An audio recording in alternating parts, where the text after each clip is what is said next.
I'm Hao Zhenxu from A18 section, and here is my final program. Before this class, there are only a few descriptions I can come up with to describe myself. I might say I'm an anthropology student. My pronouns is he, him. If I introducing myself to people I'm gonna live or study for a long time, I will introduce my country and hometown to them. However, I never believe this kind of information can bring people closer. It's only a social description of myself, and it's useless. The more lectures I took, the more groups I learned that can divide people around the world. Now, I can not only introduce myself as an Asian, but also a member of middle-class family in a socialism country, which is China.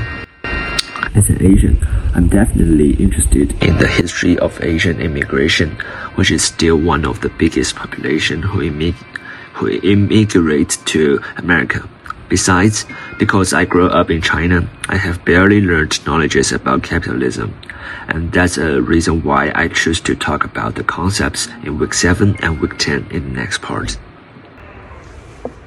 The concept I want to talk about in the readings and lectures of Week 7 is racial hostility and resistance. This concept appears in the reading Asian Labor in the Development of California and Hawaii. In the article, it means the white workers' opposition to Asian immigrants stemmed from fears of wage competition and racial prejudice, influencing exclusionary policies like the Chinese Exclusion Act. This concept is also existed in Dr. Sasaki's How the Portuguese Became White. However, they solved their problems in another way. They defined Portuguese as white in order to keep the status of white and limit Asian workers. I believe the perfect example should be cases like that of Manuel Reis, a Portuguese laborer. This case exposed that the problem of racial hostility and resistance comes from racialization and imperialism during colonization. Even in everyday life nowadays, I still can feel this problem. Asian people can hardly successfully apply to medical school or law school in America. There are barely black people who is in the top of business or politics.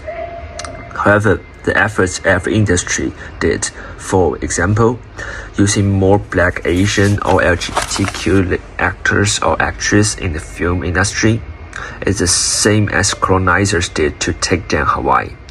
These are all useless and spurious efforts.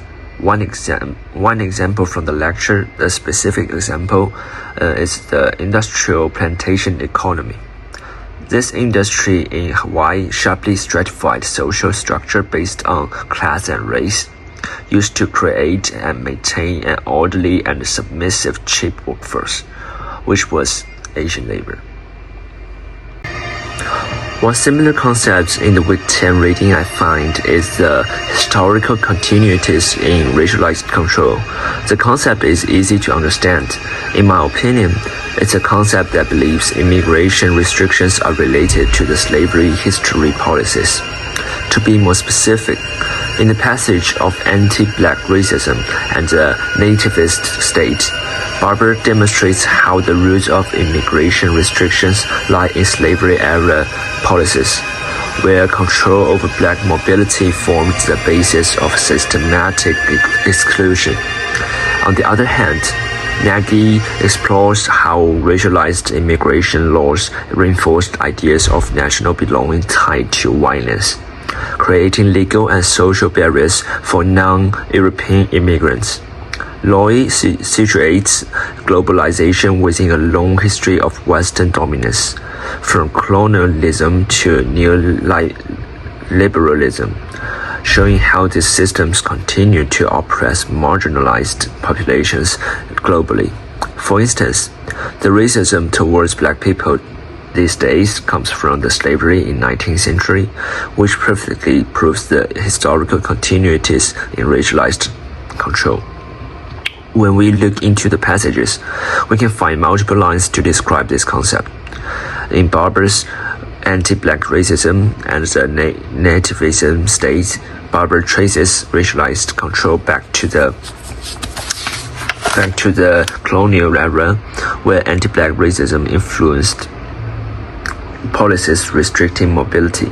Here's the original line. From the colonial era to the present, policies and practices to exclude, detain, and repatriate immigrants have often been pioneered against black people, and constraints on black mobility have been central to denying African American citizenship rights. She further identifies the Haitians asylum seeker food exclusions in the late 20th century as a continuation of these practices. Efforts to exclude this group of black migrants provoked major changes to U.S. policies and practices. Many of the most despised aspects of our current system of migrant exclusion were established in an effort to defer, reject, and expel Haitians. In conclusion, Ethnic 1R Land and Labor helps me learn a lot about our world and society. The most impressive concept for me is the contested territories and landless belonging, making me feel satisfying and lucky that I have something to rely on. It also inspires me to reflect on how can we help those people who don't have the sense of belonging. Appreciating the help from Dr. Monica Gosling and TA Crystal, and this is my final project.